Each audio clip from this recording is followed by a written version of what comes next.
उत्तर प्रदेश सरकार की संस्कृत भाषा को बढ़ावा देने की मुहिम कन्नौज में भ्रष्टाचार की भेंट चढ़ गई है। यहाँ का ऐतिहासिक ऋषि आश्रम संस्कृत विद्यालय प्रबंध तंत्र की कारगुजारियों से कागजों में ही सिमट कर रह गया है। विद्यालय के मैनेजर राधा स्वामी शिक्षण कार्य से ज्यादा यहाँ की 90 बीघा जमीन में दिलचस्पी रखते हैं।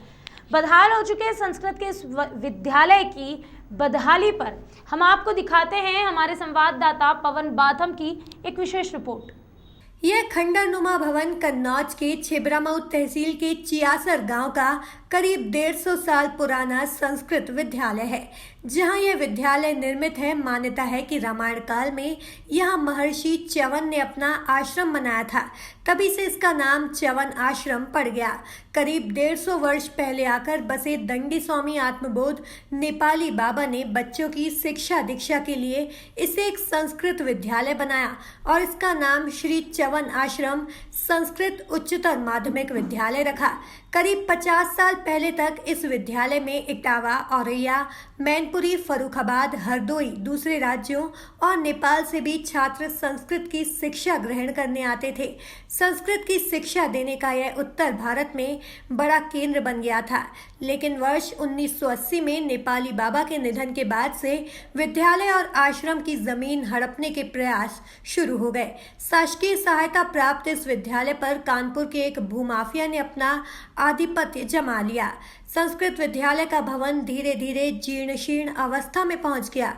कभी कन्नौज का गौरव रहे इस बड़े शिक्षा के केंद्र की बदहाली खुद यहाँ के लोग और खंडहर होती इमारत बयां कर रही है। श्री च्यवनाश्रम संस्कृत उच्चतर माध्यमिक विद्यालय छियासर में है। यह अशासकीय सहायता प्राप्त हमारा माध्यमिक विद्यालय है। यहाँ पर कोई भी नियमित हमारा अध्यापक वहाँ कार्यरत नहीं है, सभी सेवानिवृत्त हो चुके हैं।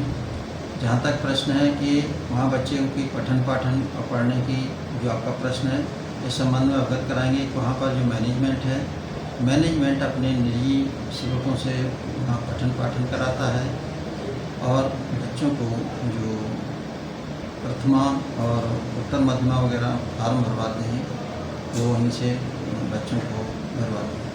सर, वर्तमान में कितने बच्चे पंजीकृत हैं विद्यालय में?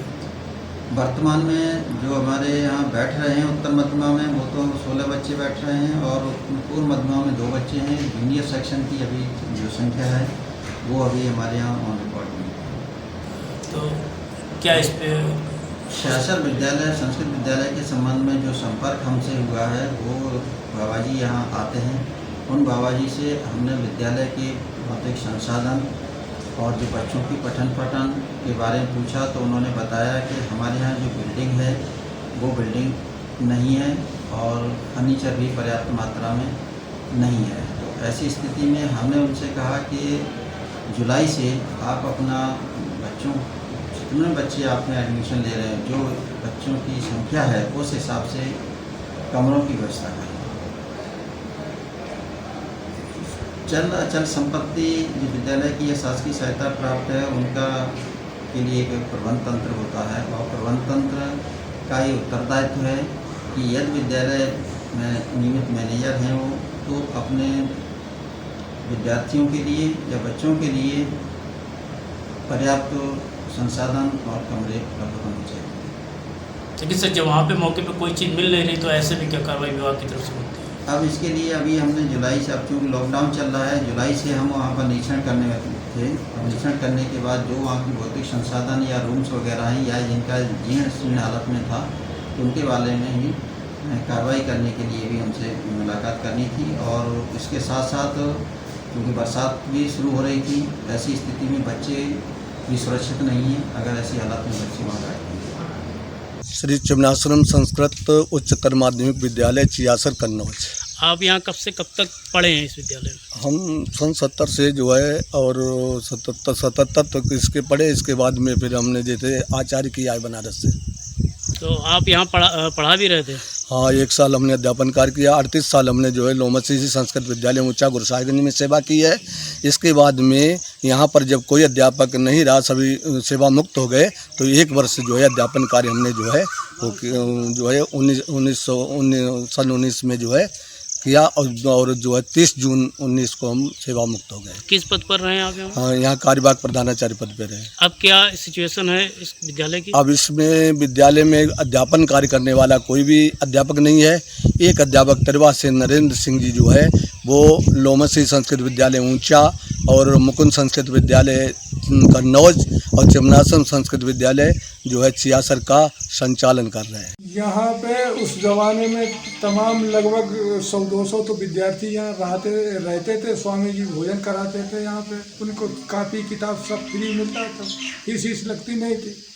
और यहाँ के पढ़े हुए जो भी विद्यार्थी थे उसमें 90-95% विद्यार्थी सब अच्छी नौकरियों में चले गए। और हमारे गांव के चियासर के 2 विद्यार्थी थे, वो अध्यापक हो गए, अब रिटायर आ गए हैं। कहाँ के विद्यार्थी आते थे पढ़ने के लिए? विद्यार्थी यहाँ के हरदोई है, इटावा, एटा, मैनपुरी, फर्रुखाबाद, यहाँ सभी जनपदों से यहाँ विद्यार्थी आते थे पढ़ने के लिए, बाहर तक के आते थे। किसके द्वारा संचालित किया गया विद्यालय? ये विद्यालय हमारे श्री आत्मबोध नेपाली स्वामी जी के कर कमलों द्वारा ये जो है विद्यालय का संचालन हुआ था। हाल यह है कि विद्यालय के नाम से छात्रों का पंजीकरण भी है और उन नामों से शासन की योजनाओं का लाभ भी लिया जा रहा है। इस मामले में जब जिला विद्यालय निरीक्षक राजेंद्र बाबू का पक्ष जानने का प्रयास किया गया तो उन्होंने बताया कि वह अब तक कभी उस विद्यालय में गए तक नहीं और न ही उन्हें उस भवन की कोई जानकारी है। विद्यालय की अव्यवस्थाओं के बारे में जानने के बाद उन्होंने कहा कि जल्द ही वहां का निरीक्षण किया जाएगा। अगर कागजों में विद्यालय चलता मिला तो प्रबंधक पर कार्यवाही की जाएगी।